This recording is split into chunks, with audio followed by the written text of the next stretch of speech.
Assalamualaikum warahmatullahi wabarakatuh.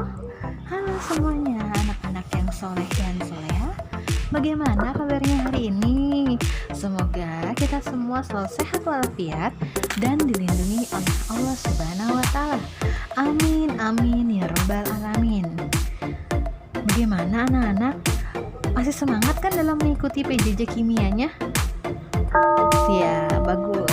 Semoga kalian harus semangat dan tetap semangat ya dalam mengikuti PJJ kimianya.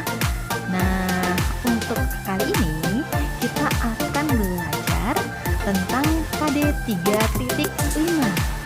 Apa sih KD 3.5 itu? Nah, kita akan melihat dari tanda panah ini. Baiklah anak-anakku semua yang soleh dan soleha, kembali lagi dengan catatan Bunda Rayan. Yang belum subscribe terlebih dahulu. Lalu kalian like, komen, dan share ke media sosial kalian. Untuk kali ini kita akan membahas tentang ikatan kimia. Sebelum kita mengetahui apa aja sih yang dimaksud dengan ikatan kimia, apa aja yang termasuk dalam ikatan kimia. Nah, kalian harus benar-benar memahami kestabilan dari unsur gas mulia. Unsur gas mulia atau golongan 8A ya. Jadi gas mulia itu termasuk golongan 8A, merupakan unsur yang paling stabil, artinya tidak mudah berubah atau tidak mudah bereaksi. Kenapa? Karena unsur gas mulia mempunyai konfigurasi elektron yang penuh, yaitu konfigurasi oktet, karena dia mempunyai 8 elektron di kulit terluarnya, kecuali untuk helium ya, dengan konfigurasi duplet, yaitu 2 elektron pada kulit terluarnya. Maka dari itu, menurut J.N. Lewis dan Kossel, kestabilan gas mulia berkaitan dengan konfigurasi elektron. Gas mulia stabil karena memiliki konfigurasi elektron yang penuh. Nah, sekarang kalian tinggal lihat gambar dari tayangan yang ini. Di sini kalian bisa lihat bahwa di situ ada unsur gas mulia dari helium sampai radon. Nomor atomnya dari 2 sampai yang paling besar yaitu 86. Di situ kalau kalian lihat dari elektron yang terluarnya, seperti neon sampai radon, itu angka yang paling belakang itu adalah elektron valensi. Berarti elektron terluarnya ada 8. Sedangkan helium karena memang dia nomor atomnya 2, sehingga jumlah elektronnya di situ dia juga 2. Sehingga elektron valensinya 2, dan yang lainnya dari neon sampai radon dia 8. Nah, kalau dia elektron valensinya 2, karena dia sudah stabil di alam ya, tidak mudah bereaksi dan tidak mudah berubah, sehingga dia membentuk konfigurasi duplet kalau 2 elektron. Tetapi kalau 8 elektron dia oktet namanya. Lalu bagaimana unsur-unsur yang bukan gas mulia? Nah, untuk mencapai kestabilan, unsur-unsur selain dari golongan 8 atau gas mulia, mereka cenderung ingin membentuk konfigurasi elektron seperti gas mulia. Dengan cara apa? Mereka bisa membentuk konfigurasinya seperti gas mulia, yaitu dengan cara melepaskan atau menangkap elektron. Yang kedua, dengan cara memakai pasangan elektronnya secara bersama-sama. Jika elektron terluarnya 1, 2, atau 3, atau golongan 1A, 2A, dengan 3A, golongan tersebut atau unsur tersebut dia cenderung melepaskan elektronnya. Ya. Kenapa? Karena untuk golongan 1A, 2A, dan 3A kan dia muatannya positif, berarti dia melepaskan elektron. Ya. Melepaskan elektronnya sesuaikan dengan si muatannya. Untuk golongan 1A dia plus 1, berarti dia melepaskan sebanyak elektronnya sebanyak 1. Sedangkan untuk golongan 2 berarti dia plus 2 muatannya. Sehingga elektron yang dilepaskan agar mencapai kestabilan seperti si gas mulia harus 2 elektron yang dilepas. Begitu juga dengan si 3 ya. Kalau dia elektronnya 3, berarti dia muatannya plus 3. Sehingga bagaimana caranya si unsur bisa stabil seperti gas mulia? Yaitu dengan cara melepaskan elektronnya sebanyak 3. Dan jika elektron terluarnya 5, 6, atau 7, yaitu dari golongan 5A, 6A, dan 7A, mereka cenderung menangkap elektron. Ya, untuk golongan 5A sampai 7A cenderung menangkap elektron karena muatan-muatan pada si golongan 5, 6 sampai 7A dia bermuatan negatif, sehingga untuk mencapai kestabilannya adalah dengan cara menangkap elektronnya sebanyak muatan, menangkap elektronnya agar konfigurasi elektronnya itu stabil seperti gas mulia. Misalnya gini, elektron yang terluar kan dia 8 ya. Nah, kalau misalnya elektron terluarnya 5, berarti dia kurang 3 elektron. Kalau elektronnya 5, berarti kurang 3 elektron agar mencapai konfigurasinya oktet. Ya, berarti butuh 3 elektron, berarti muatannya min 3. Dan untuk jumlah elektronnya 6, berarti kalau dia butuh 2 elektron, berarti dia cenderung menangkap elektron. Kalau menangkap elektron berarti muatannya negatif ya. Nah, sama hal dengan 7. Berarti kurang 1 elektron lagi biar jadi 8 jumlah elektronnya, sehingga dia butuh 1 elektron. Maka dari itu golongan 7A dia menangkap elektronnya atau menyerap 1 elektron. Nah, itulah cara unsur-unsur lain gas selain dari gas mulia agar mencapai kestabilan ya. Bisa melepaskan atau menangkap elektron, atau yang kedua menggunakan pasangan elektronnya bersama-sama. Nah, untuk lambang Lewis ini sangat dibutuhkan dalam ikatan kimia, apalagi dalam misalnya ikatan kovalen ya, karena sering banget kita menuliskan namanya struktur Lewis atau lambang Lewis. Lambang Lewis ini adalah lambang atom yang disertai elektron valensinya yang digambarkan dengan titik, bisa juga dengan tanda silang. Misalnya bisa dilihat di situ ada nitrogen ya, ada nitrogen. Jadi nitrogen di situ dia kan nomor atomnya 7, berarti konfigurasi elektronnya 2, 5. Nah, 5 itu kan elektron valensi. Nah, elektron valensinya ini yang kalian gambarkan dengan tanda titik atau silang. Ya, bisa kalian lihat gambarnya di situ. Jadi urutannya kalian tuliskan dulu lambang atomnya, tempatkan titik-titiknya mengelilingi lambang atomnya maksimum dengan 4 titik. Nah, lalu kalau misalnya dia lebih, titik selanjutnya ditempatkan berpasangan ya. Jadi boleh berpasangan. Kemudian setiap titik mewakili 1 elektron yang ada pada kulit terluarnya. Jadi 1 titik dia 1 elektron. Baiklah, sekarang kita bahas tentang ikatan kimia. Ikatan kimia adalah gaya tarik-menarik antara 2 atom atau lebih membentuk molekul atau gabungan ion-ion sehingga keadaannya menjadi lebih stabil. Ya, stabilnya seperti siapa? Stabilnya itu seperti gas mulia.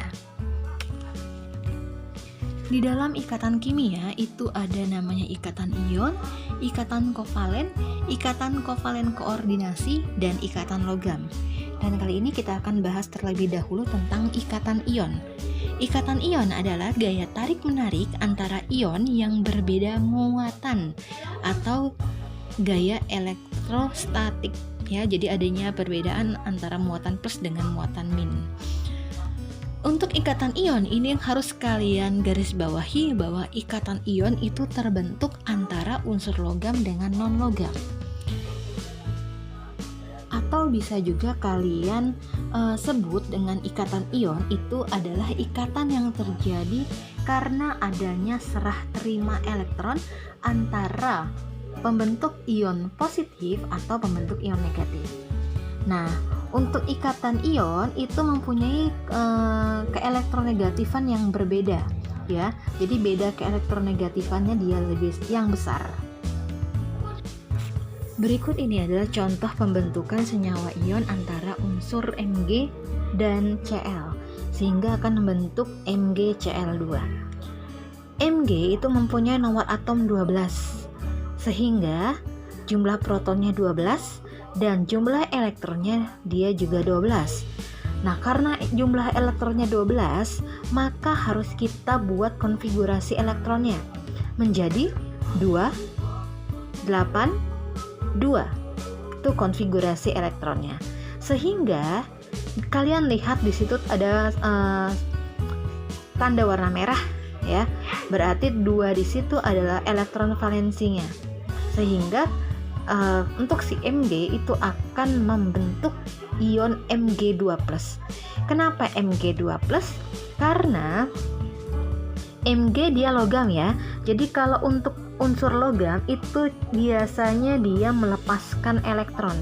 Nah, bisa dilihat juga di situ 282.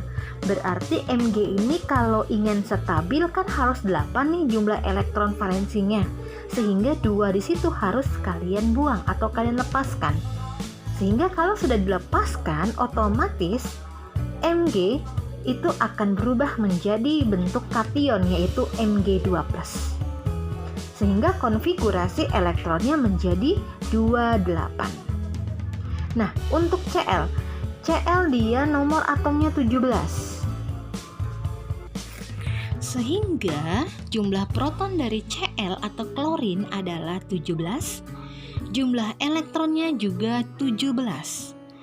Lalu kita buat konfigurasi elektronnya 2, 8, 7 ya, betul ya, 2 tambah 8, 10, 10 tambah 7, 17. Nah, itu konfigurasi elektronnya.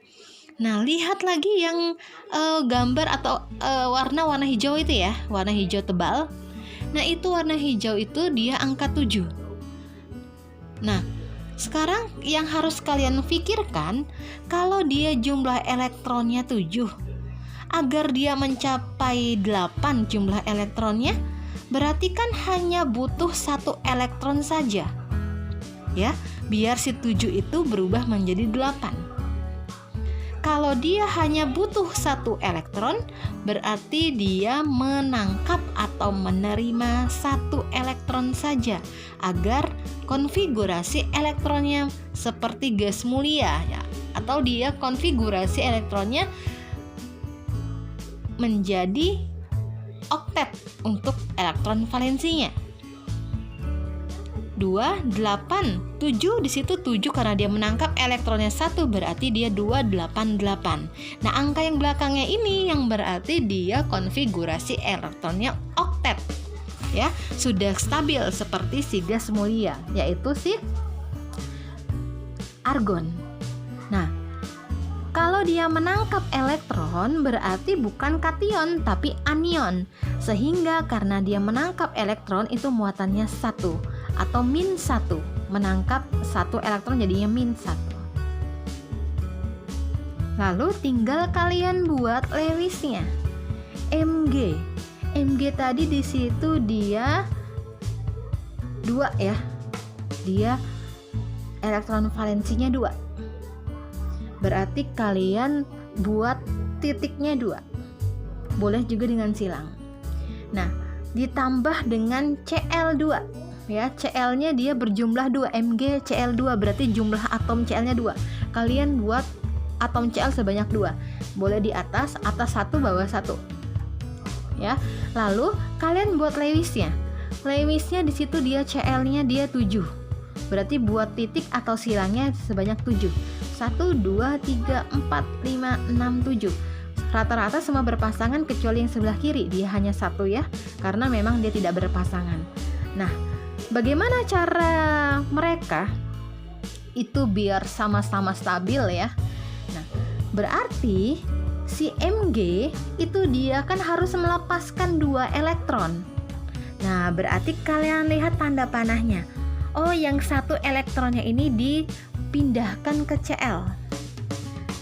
Lalu satu elektron lagi dari Mg itu diberikan ke Cl yang di bagian bawah, ya, sehingga Mg di situ dia sudah melepaskan elektronnya sebanyak 2, sehingga muatannya 2+,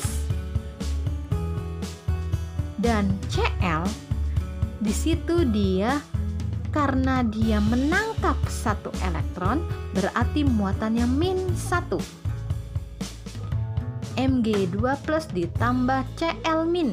Nah, kalian lihat angka Cl- angka di depan Cl- itu ada angka 2. 2 di situ adalah jumlah atom Cl-nya sebanyak 2, ya. Jadi buat penyetaraannya. Nah, sehingga Mg2+ ditambah 2 Cl- itu sama dengan rumus molekulnya adalah MgCl2. Cl2 dari mana? Karena jumlah atom Cl-nya ada 2. Ya, itulah penjelasan dari pembentukan ikatan ion yang terjadi antara unsur logam dengan non-logam karena adanya serah terima elektron antara pembentuk ion plus dengan pembentuk ion negatif. Baiklah, video pembelajaran tentang ikatan ion. Semoga dengan tayangan ini kalian lebih memahami lagi apa sih yang dimaksud dengan ikatan ion. Ada baiknya kalau misalnya kalian tuh mencoba mengerjakan contoh-contoh soal yang lain. Misalnya pembentukan NaCl. Coba deh kalian tuh tulis ya, dikerjakan bagaimana sih ikatan yang terjadi antara si Na dengan si Cl. Nah, terus pahami banget video penjelasan ini. Lalu kalian rangkum apa aja yang ada di video ini. Dicatat di buku kalian masing-masing.